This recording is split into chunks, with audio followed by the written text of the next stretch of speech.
여러분 안녕하십니까? YTN 시청자를 위한 옴부즈맨 프로그램 시청자의 눈입니다. 먼저 뉴스 진단 시간입니다. 이번 주엔 정부의 부동산 정책 관련 보도를 모니터했습니다. 이정남 시청자평가원과 경제부 이정미 기자 나오셨습니다. 안녕하십니까? 안녕하십니까? 네, 먼저 정부가 부동산 가격을 잡겠다고 나섰는데요. 이 관련 규제들 어떻게 보셨습니까? 네, 그 주택 시장이 서울 강남권을 중심으로 과열되고 또 서울 지역의 청약이 과도하게 몰리면서 정부가 부동산 대출에 대한 제동을 걸었습니다. 금융당국은 정체성 주택담보대출인 보금자리론도 사실상 공급을 중단했습니다. 또한 집값이 급등하고 또 청약시장이 과열된 지역을 투기 과열지구로 지정하는 등 강력한 대책도 거론되고 있습니다. 주택 공급 축소를 내세운 8.25 가계부채 대책이 효과를 내지 못하고 또 강남, 서초, 송파구의 재건축 아파트 가격이 3.3제곱미터당 평균 4천만 원을 넘어선 데 이어 강북과 수도권 등으로 집값 상승세가 이어지고 있습니다. 많은 전문가들은 최근 상황이 강남 재건축과 또 일부 청약 시장만의 국지적 과열로 전국적인 집값 강세를 보인 지난 2006년과는 전혀 다른 양상이라고 주장합니다. 실제 서울과 수도권, 부산을 제외한 지방 중소도시는 청약이 저조하고 또 미분양 아파트가 속출하고 있는데요. 올해 12월 미국의 금리 인상 가능성과 또 내년부터 2018년까지 2년간 입주 예정 아파트가 70만 가구에 달하는 등 공급 과잉으로 인한 집값 하락이 우려되고 있다는 점에서 간과해서는 안 될 것입니다. 이런 상황에서 정부의 부동산 대출 규제 강화로 내 집 마련에 나선 실수요자들이 피해를 입지 않도록 해야 될 텐데요.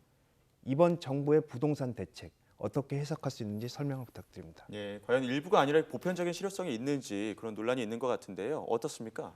네, 사실 그 8.25 대책 이후 정부가 공식적으로 부동산 정책을 발표를 했던 건 아닙니다. 그럼에도 불구하고 워낙 부동산 시장이 정부 정책에 따라서 민감하게 움직이다 보니 관계 부처 장관의 말 한마디에 시장이 들썩이고 있습니다.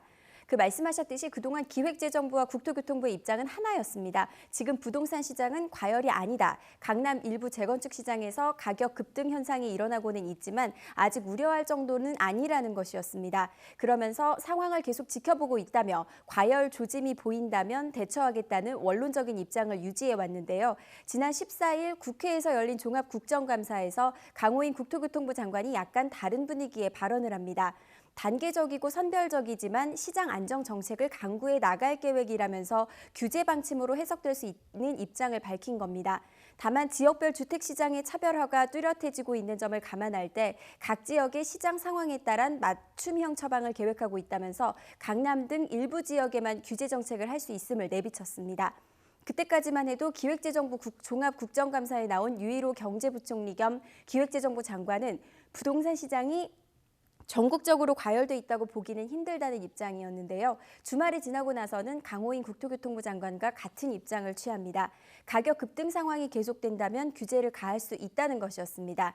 여기에 이제 대부분 떠올린 게 투기 과열지구 지정입니다. 투기 과열지구로 지정이 되면 청약받은 아파트 분양권을 파는 전매 제한 기간이 늘어나고요. 1순위로 청약을 신청하는 자격도 강화가 됩니다. 여기에 집을 살 때 대출을 주로 받죠. 이 DTI, LTV 등 이 대출을 받을 수 있는 한도에 대한 기준들이 있는데요. 이 기준들이 강화되면서 집을 담보로 대출받을 수 있는 돈의 비율도 적어집니다. 이렇게 되면 투기 목적으로 돈을 빌려서 집을 사고 그 다음에는 시세 차익을 얻어서 되파는 투기 형태의 아파트 청약이 어려워진다고 볼 수 있습니다. 거주 목적의 실수요자 그리고 대출을 받아서 집을 사더라도 갚을 능력이 충분한 사람만 집을 살 수 있게 됩니다. 하지만 이 투기과열 지구 지정에 대해서 정부는 아직 정해진 건 없다. 선별적, 지역별 맞춤형 대책을 단계적으로 추진할 것이라는 해명을 통해서 아직 좀 이르다는 입장을 내비치고 있습니다. 지금으로서는 일주일 정도 상황을 더 지켜보다가 계속 이상 과열이라는 판단이 서면 정부가 대출 부분은 건드리지 않고 시행령 등을 바꿔서 분양권 전매 제한 기간을 늘리거나 청약 1순위 자격을 강화하는 방안 이렇게 부분적으로 시행하는 게 가장 유력해 보입니다. 지난 8월 25일 발표된 대책에 택지 공급을 줄이겠다는 부동산 대책도 포함되긴 했지만 그 당시 대책의 핵심은 위험 수위에 오른 가계대출을 줄이기 위한 것이었습니다. 투기 과열지구로 지정하게 되면 이 가계대출이라는 뇌관을 건드려서 그동안 돈을 빌린 사람들의 빚폭탄을 터뜨릴 수 있다는 우려를 하고 있는 것으로 보입니다. 전문가들은 투기 과열지구로 꼭 지정하지 않더라도 분양권 전매 기한을 늘리거나 이 전매를 제한하는 기간을 늘리거나 청약 1순위 자격만 제한하더라도 일단 이상 과열 현상은 막을 수 있다고 말하고 있습니다. 현재 민간 분양 아파트의 분양권 전매 제한은 서울 지역에만 6개월 규정이 있습니다. 서울 지역의 아파트 청약을 신청해서 당첨되고 6개월이 지나면 웃돈을 받고 분양권을 팔아 넘길 수 있는 겁니다. 그러다 보니 일단 입지가 좋은 아파트가 나오면 거기 살든 안 살든 일단 청약부터 신청하고 당첨이 되면 6개월을 버티고 있다가 웃돈을 받고 팔아 넘기는 겁니다. 이렇게 하면 시세 차익을 노릴 수가 있죠. 지방은 아예 이 제한 규정이 없습니다. 부산과 경남, 대구 등 지방에서 이 아파트 분양권을 전매하는 비율이 높은 이유가 바로 여기에 있습니다. 지방이 미분양이라고는 하지만 지방 역시 극과 극인데요. 입지 좋은 지역은 청약 경쟁률이 엄청나고요. 외곽 지역은 미달 사태가 벌어집니다.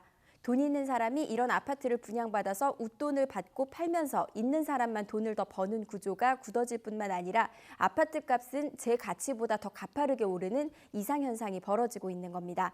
지금이라도 부분적인 규제가 도입이 된다면 당장 이런 투기적인 수요는 조금 줄어들 것으로 보입니다. 하지만 정부가 선뜻 규제에 나서지 못하는 건 아까 말씀드렸듯이 가뜩이나 좋지 않은 경기가 규제로 더 위축될 수 있다는 점을 걱정하기 때문입니다. 결국 여기에 실수요자를 위한 정책이었지만 투기 세력까지 뛰어들어서 이 낮은 이자로 대출을 받아가지고 투기에 뛰어들었고 결국 이 경제 전반을 부동산 시장이 지탱하는 상황이 돼버렸습니다. 여기에 집을 사느라 쌓인 가계 빚까지 커지면서 이제 규제를 하기도 또 안 하기도 어려운 상황이 돼버린 겁니다. 계속 오르는 집값을 잡으려면 규제를 해야 하고 그렇다고 너무 강한 규제를 하자니 서민들이 빚더미에 내몰릴까 봐 걱정이 되는 겁니다. 일단 정부가 이렇게 고심하는 사이에 과열 양상을 보이던 강남 재건축 단지 등 일부 부동산 시장은 약간 숨고르기에 들어갔는데요. 매수자들은 정부의 정책 발표로 가격이 떨어지길 기다리면서 관망세로 돌아섰고요. 거래는 얼어붙었습니다. 하지만 오를 대로 오른 가격이 하루아침에 크게 떨어지진 않을 거고요. 정부의 고심이 길어지면 길어질수록 부동산 거래는 위축되고 경기에는 악영향을 줄 수 있다는 점에서 좀 더 명확하고 신속한 대책이 발표돼야 할 것으로 보입니다. 예, 아직 정부 정책에 대해서 조금 더 지켜봐야 될 것 같은데요.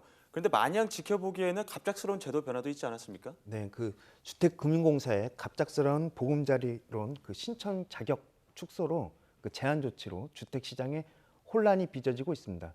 그 보금자리론은 19일부터 담보 주택 가격이 그 당초 9억 원 이하에서 3억 원 이하로 바뀌어 신청이 제한됩니다. 문제는 이런 중요한 사항을 그 주택금융공사가 지난 14일 밤 공사 홈페이지 공지사항 게시판에 올렸고 그 부동산 관련 커뮤니티에서는 이에 대한 항의가 빗발쳤습니다. 그 뒤늦게 언론 보도가 이어졌고 혼란은 가중되었습니다. 주택금융공사는 이에 대해 해명 보도 자료를 내기도 했는데요. 가계대출 급증세를 막기 위한 방법이라고 하지만 경제에 지대한 영향을 미치는 부동산 정책이 자주 바뀌는 것은 문제가 있어 보입니다. 보금자리론과 적격대출 어떻게 바뀌는 것이 정확한 설명을 부탁드리겠습니다. 예, 보금자리론과 적격대출 대표적인 서민 금융 상품인데요. 어떤 변화가 있는 거죠? 네, 일단 논란이 일었던 보금자리론을 설명을 드리면요. 말씀하셨듯이 원래는 9억 이하의 주택을 담보로 대출이 가능했습니다. 그 수입과는 관계없이 집이 한 채 이하이기만 하면 최대 5억까지 대출을 받을 수 있었습니다. 이 보금자리론 금리는 연 2.5%에서 2.75%의 고정금리입니다. 하지만 규정이 바뀌었습니다. 3억 이하 주택에 한해서 1억까지만 대출이 가능하고요. 이 대출을 받을 수 있는 대상도 부부 합산 소득이 6천만 원 이하인 경우에만 가능합니다. 이렇게 되면 애초 대상의 56%만 혜택을 받을 수 있는데요. 절반 가까이가 줄었다고 할 수 있습니다. 이 주택금융공사의 설명은 수요 예측을 잘못해서 예상보다 너무 많은 신청자가 몰렸고 이 때문에 예산이 바닥났다는 겁니다. 그래서 이 혜택이 서민에게 집중될 수 있도록 대상을 용량을 줄였다는 설명입니다. 문제는 말씀하셨듯이 시행 닷새를 앞두고 밤에 기습적으로 홈페이지를 통해 변경 사실을 공지했다는 점입니다. 이에 대해서 질문을 했는데요. 주택금융공사는 미리 예고를 하면 이 막바지 혜택을 받기 위해서 대출 신청이 급격히 몰릴 것을 우려해서 예고 없이 공지를 했다고 설명을 했습니다. 하지만 기습 공지 이후에 규정이 바뀌기 전까지 나흘이라는 시간이 있었는데 이 나흘 동안 보금자리로 신청은 12,000건, 하루 평균으로 보면은 올해 상반기에 7배가 넘는 신청이 들어왔습니다. 정작 이 대출 신청이 몰리는 것도 막지는 못한 셈입니다. 결국 이제 3억 원 넘는 집을 사려면 서민들은 다른 대출을 알아봐야 하는데요. 정부는 고정금리는 아니지만 디딤돌 대출이나 적격 대출을 알아보면 된다는 입장입니다. 3억 원은 넘고 6억 원 이하의 주택이라면 연 2.1%에서 2.9%의 변동금리 상품인 디딤돌 대출을 통해서 2억 원까지 빌릴 수 있습니다. 하지만 이것은 부부 합산 연소득 6천만 원 이하라는 제한이 있습니다. 집값이 6억 원을 넘고 부부 합산 연소득이 6천만 원도 넘는다면은 은행권에서 해주는 적격 대출을 이용하면 됩니다. 연 2.8에서 3.2%의 금리로 5억 원까지 빌릴 수 있습니다. 하지만 은행별로 이 적격 대출 한도가 거의 다 차서 이 역시 중단될 수 있다는 보도가 나오기도 했는데요. 정부는 이것은 한도가 다 되더라도 더 지원을 해줄 것이라면서 이 적격 대출이 중단되는 건 사실이 아니라고 해명을 했습니다. 하지만 이 역시도 집을 사라면서 각종 대출 상품을 만들어내면서 대출 규제를 완화했다가 이제 와서 가계대출이 너무 많으니까 옥죄해야 되겠다 이런 쪽으로 정책을 바꿨다는 점에서 비판을 피하기는 어려워 보입니다. 또 가뜩이나 다양하고 복잡한 대출 상품을 너무 급박하게 바꾸면서 서민들에게 혼란을 줬다는 점도 문제인데요. 이 집을 사는 일이나 집을 담보로 대출을 받는 일이나 적은 돈이 아니기 때문에 10년 이상 장기적인 계획을 세워야 하죠. 이 때문에 정부의 일관성 있는 정책과 신호가 더 필요해 보입니다. 예. 이번 주 뉴스 진단은 정부의 부동산 정책 관련 보도에 대해 이야기 나눴습니다. 이정남 시청자 평가원 그리고 경제부 이정미 기자와 함께했습니다. 감사합니다.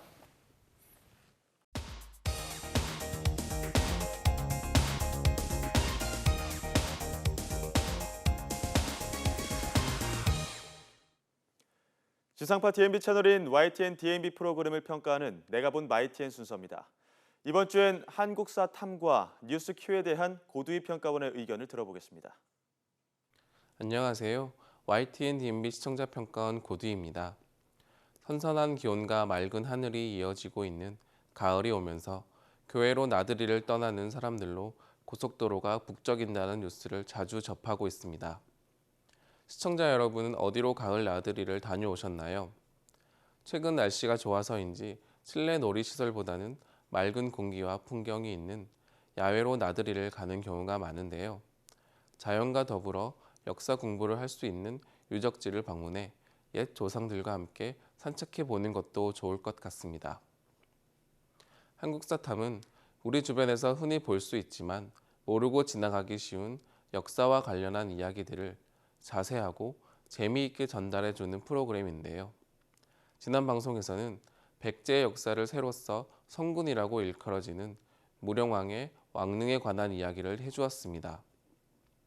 한국사탐이 유네스코 세계문화유산으로 지정되는 쾌거를 이루기도 한 무령왕릉에 관해 어떤 점을 설명해 주었는지 살펴보도록 하겠습니다.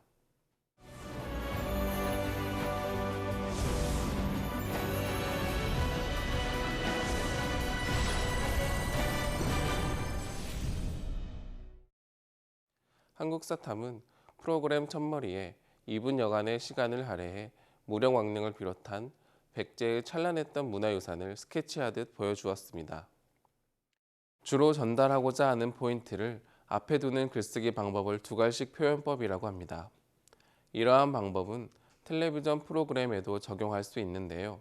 앞으로 이어질 내용에 관한 간단한 설명과 키워드를 프로그램의 첫머리에 제시하면 분위기 환기와 더불어 시청자들이 프로그램 시청 모드로 전환을 하게 됩니다. 따라서 이러한 구성은 매우 적절했으며 방송 시간이 길거나 다소 지루한 내용이 이어지는 경우가 많은 다큐멘터리 프로그램일수록 적극적으로 활용해야 한다고 생각합니다. 이번 방송에서 중점적으로 다룬 무령왕릉은 충남 공주의 외곽에 자리하고 있는데요. 옛 백제의 중흥을 이끈 무령왕의 무덤으로 무령왕릉이 속한 백제 문화유적지구는 주변국들과 활발하게 교류해 문화 발전을 이룬 백제 후기의 대표적 유산입니다. 한국사탐은 해당 방송의 주된 키워드인 무령왕릉에 관한 이야기를 다루면서 백제의 문화유산에 대한 이야기도 빼놓지 않았습니다. 너무 많은 주변 설명은 포인트에 대한 집중도를 떨어지게 하는 경우가 많은데요. 그러나 한국사탐의 무령왕릉 편은 적절한 시간과 적절한 내용을 구성했다는 생각이 들었습니다. 역사적으로 가치가 높은 유적지나 문화유산에 관해 설명할 때는 어느 시기에 어떤 배경에 의해 이룩된 것인지 설명하지 않고서는 해당 유산에 관해 자세히 이해하고 넘어가기가 힘든데요. 한국사탐은 이러한 역사 관련 방송 프로그램의 특성을 잘 파악해서 중요한 키워드를 잘 선정해 적절하게 전달해 주었습니다. 예를 들면 무령왕릉은 백제의 중흥을 이끈 무령왕의 무덤이고 무령왕은 어떠한 정치적, 역사적 업적을 남겼으며 무령왕릉에서 출토된 유물은 어느 정도의 역사적 가치를 갖는다고 설명했습니다. 실제 유물의 모습뿐만 아니라 전문가의 자세한 설명이 곁들여졌는데요. 이러한 자세한 화면과 설명은 실제로 해당 유물을 직접 보러 가지 않아도 텔레비전 프로그램을 통한 교육적 효과를 얻기에 충분했습니다. 또한 각 유물을 소장해 전시하고 있는 국립박물관에 관한 소개는 시간적 여유가 되는 시청자들이 직접 방문하여 접할 수 있도록 유도하는 역할도 할 수 있어 다양한 시청자들의 니즈를 잘 반영했다는 생각이 들었습니다. 한국사탐은 공익을 위해 제작되고 방송되는 프로그램인데요. 그런 이유에서 교육적 효과를 얻고자 하는 프로그램 특유의 한계점을 가지고 있습니다. 드라마나 엔터테인먼트 프로그램은 오락적 기능을 갖기 때문에 방송 시간이 대부분 긴 편에 속함에도 불구하고 시청자들은 크게 불만을 품지 않습니다. 그러나 교육적 기능을 갖는 정보 전달 프로그램이나 다큐멘터리의 방영 시간이 길거나 내용이 지나치게 교육적이면 시청자들은 쉽게 지루해하고 심지어 채널을 돌리게 됩니다. 한국사탐은 대개 40분 넘게 방송이 이어지고 전문가나 성우의 어투가 지나치게 점잖고 저음이며 배경음악 또한 잔잔한 경우가 많아 시청자들이 지루해야 할 요소를 많이 가지고 있는데요. 이는 역사를 다루는 다큐멘터리 프로그램 모두가 가지고 있는 한계라고 생각할 수 있습니다. 최근 토크쇼 형식을 갖거나 중간에 꽁트나 재연을 넣어 그 한계를 넘어서는 프로그램을 많이 볼 수 있는데요.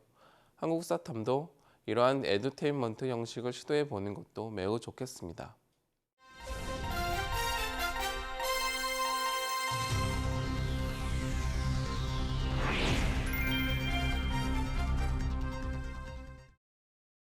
매년 10월이 되면 전국적으로 아름다운 단풍이 지기 시작하는데요. 푸르렀던 여름이 울긋불긋한 단풍으로 몰리기 시작하면 많은 사람들이 단풍을 즐기기 위해 전국의 이름난 명산으로 단풍 구경을 떠나기 마련입니다. 그래서 주말마다 전국은 단풍 구경을 떠난 행락객으로 떠들썩해지는데요. 이때마다 교통사고로 인한 소식이 다른 때보다도 많아지곤 합니다. 최근 3년간 사망자 수는 소폭 감소하긴 했지만 차량 보유가 더욱 확대됨에 따라 교통사고의 수는 점진적으로 증가하고 있습니다. 그래서 교통사고는 너무나 일상적으로 발생할 수 있는 사고의 하나라고도 볼 수 있는데요. 교통사고가 1년 내내 자주 발생하는 사고이기에 다른 범죄나 사건, 사고에 비해 피해 정도를 다소 둔감하게 여기는 경우도 많을 것입니다. 하지만 이와 같은 인식은 대형 사고가 발생하거나 다수의 인명이 희생되었을 때 다시 환기되곤 하며 지난주에도 교통사고에 대한 생각을 다시 하게끔 하는 큰 사고가 있었습니다. 단체 여행객을 태우고 달리던 관광버스가 앞서가던 차를 추월하기 위해 차로 변경을 하던 중 고속도로의 가드레일을 들이받고 결국 화재로까지 이어져 많은 사상자가 발생하는 사고가 있었는데요. 숨진 승객 중에서는 세 쌍의 부부가 있는 것으로 밝혀져 주위의 안타까움을 사고 있습니다. 다수의 사고 관련 뉴스가 정확하고 객관적인 보도가 필요하지만 인명이 희생된 사고 뉴스는 어떤 뉴스 보도보다 빠르고 신속하게 관련 내용을 전달해야 합니다. 어떤 원인으로 인해 사고가 발생했는지, 인명사고의 현황은 어떤지, 사고를 미연에 방지하고 앞으로의 예방책 등의 전달이 필요한데요. 관광버스 화재 사고에 대한 뉴스에서 이를 정확하게 인지하고 있다는 생각이 들었습니다. 경찰 조사 내용을 토대로 사고 현장에 대한 내용이나 운전기사의 경력 등에 대해서 전달한 것은 사건에 대한 정황을 자세히 알고 싶어하는 시청자들에게 꼭 필요한 부분이었습니다. 또한 후속 보도를 통해서 인명피해가 발생하게 된 원인에 대해 전달하는 부분도 대규모 인명사고를 낸 교통사고의 위험성에 대해서 다시 일깨워주고 있는 부분이라 생각됩니다. 객관적이고 정확한 보도를 위해 교통사고의 목격자와 구조자, 경찰 등 다양한 정보원을 이용해 해당 사고의 원인을 파악한 점은 시청자들로 하여금 뉴스에 대한 신뢰를 높일 수 있는 좋은 점이었습니다. 다만 시각적으로 사고에 대한 원인을 이해하기 쉽도록 3D 그래픽 등의 컴퓨터 그래픽을 이용했으면 어땠을까 하는 아쉬움이 있습니다. 교통사고는 단순 접촉의 경미한 사고도 있지만 큰 인명피해를 발생시키는 대형 사고도 있는데요. 이번 관광버스 화재 사건도 인명피해가 큰 사건입니다. 시청자들은 사건의 피해 정도에 대한 정확한 정보와 원인 규명의 결과를 알고자 합니다. 그렇기에 대규모 피해를 가져온 대형 사고나 자연재해일수록 다양한 정보원을 통해서 객관적으로 사안을 전달하고 시청자들이 시각적으로 이해하기 쉽도록 뉴스를 구성해야 할 것입니다.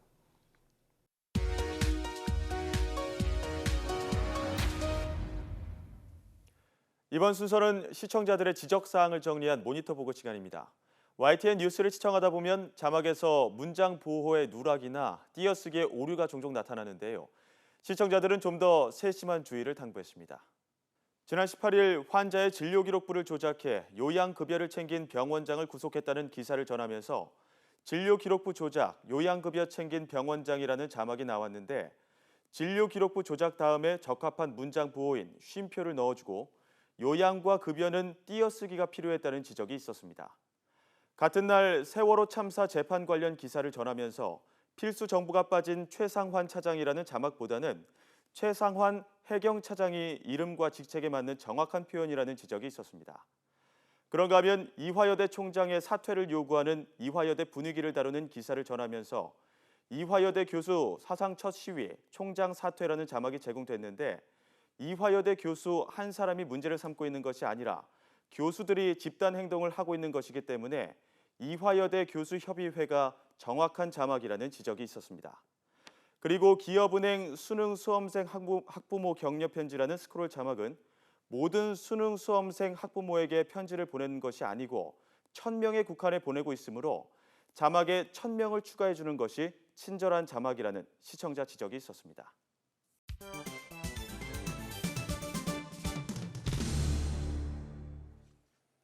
언론 전문가로부터 우리 언론의 문제점과 발전 방향 등을 들어보는 매체 비평 시간입니다.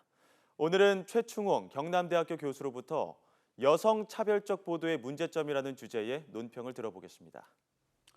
올해 상반기 뉴스 보도를 분석한 결과 여성 차별적이고 성정적인 보도 사례들이 많이 드러났습니다. 지난 12일 국가인권위원회는 성폭력과 여성살인 사건 보도에서 지나치게 상세히 묘사하거나 성정적으로 화면을 구성하는 사례들이 많다고 발표했습니다. 인권위원회는 연구 위탁을 받은 한국여성민우회 미디어운동본부에서 올해 1월부터 6개월간 지상파 3사와 종편 4개 채널의 메인 뉴스를 분석한 결과 성폭력 관련 보도가 총 344건이었습니다. 피의자의 신상 공개에 원칙이 없는 것도 보도의 문제점으로 지적됐습니다. 스포츠 보도에서 여성 선수의 외모나 나이를 강조하는 실태도 드러났습니다. 또한 성범죄 보도 가이드라인 실천 요강 준수 여부도 분석했습니다. 성폭력 보도의 인터뷰에서 여성 피해자 경우 신원이 노출되는 것을 극도로 꺼리기 때문에 가해자와 피해자의 목소리가 공정하게 다루어지지 않고 가해자의 입장만을 전달하는 사례가 많았습니다. 성폭력의 원인을 마치 피해자가 제공한 것으로 바라보는 가해자의 입장을 그대로 반영함으로써 가해자의 폭력을 정당화할 수 있다는 점입니다. 성폭력 인터뷰 경우 가해자의 입장만을 전달하거나 성폭력의 통념을 강화시키게 된다는 점입니다. 가장 빈번하게 지적된 것은 사건 장면을 사파 그림이나 재현하는 과정에서 지나치게 상세하게 묘사한 것은 피해 사실에만 호기심을 유발하는 성정적인 보도 사례로 지적됐습니다. 혼자 사는 여성은 음식 배달시킬 때도 조심해야 한다고 강조하는 기자 리포터는 성범죄를 여성이 조심해야 하는 일로 바라보는 보도 형태가 된다는 것입니다. 성범죄 책임 사유를 여성의 외모나 옷차림 등 여성에게 전가하는 형식의 보도는 극히 유의해야 합니다. 언론의 역할은 성폭력 범죄 사건에 대한 공정하고 균형 잡힌 시각과 바람직한 해결 방안을 제시해야 할 것입니다. 스포츠 보도에서 여성 선수들의 기량과 능력 중심이 아닌 외모나 나이를 강조하는 성차별적 보도 문제점들도 드러났습니다. 여성에 대한 별칭으로 인어, 요정이라든지 낭자, 흑진주 등 여성의 아름다움을 강조하는 성차별 문제가 지적됐습니다. 비치 발리볼 중계에서 바닷가에는 미녀와 함께 가야 한다라든지 수영 선수를 향해 얼굴도 예쁘니 박수를 받을 만하다라는 성차별적 보도로 문제점들이 많이 지적됐습니다. 이제 여성차별 보도에 대한 가이드라인을 세부적으로 재정비하고 직무 교육을 강화해서 보도 윤리가 철저히 지켜져야 하겠습니다. 우리나라 강력범죄 피해자의 80% 이상이 여성입니다. 그만큼 여성이 안전하지 않는 사회라는 뜻입니다. 언론이 시청률을 의식한 성정적이고 여성차별적인 보도는 자율적으로 철저히 걸러져야 하겠습니다. 우리 언론이 사회 감시 기능을 강화해서 범죄 예방의 파수꾼으로서 밝고 건강한 사회를 선도해 나가야 하겠습니다. 시청자의 눈은 시청자 여러분의 참여를 기다리고 있습니다. YTN 홈페이지 시청자 의견 코너에 글을 남겨주시면 좀 더 정확하고 공정한 방송을 만드는 데 참고하겠습니다. 이번 주 순서는 여기서 마치겠습니다. 고맙습니다.